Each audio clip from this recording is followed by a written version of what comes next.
आज दिनांक 2 सप्टेंबर 2024 रोजी आम्ही शाळेत आलो होतो।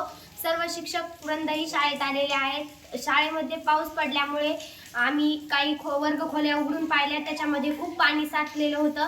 संगणक कक्ष, लॅब यांच्यामध्ये पण खूप पाणी साठलेलं होतं। आम्ही वायपरने गोंदपाटने ते पाणी पुसून बाहेर काढले। तसंच शाळेचा परिसर खूप मोठा आहे। शाळेच्या परिसरामध्ये पण कचरा झालेला होता। आम्ही तो झाडून काढून व्यवस्थित केला। माझी शाळा स्वच्छ शाळा, सुंदर शाळा आम्ही नेहमी ठेवतो।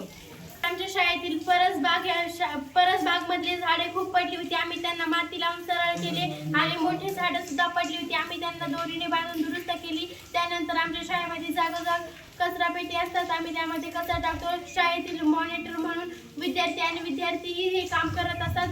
माझी शाळा स्वच्छ शाळा हे उपक्रम आमच्या शाळेत राबवले आहेत। आमच्या शाळेमध्ये खूप स्वच्छतेची विद्यार्थी आणि विद्यार्थ्यांनाही आवड असते, त्यामुळे सर्वजण रोज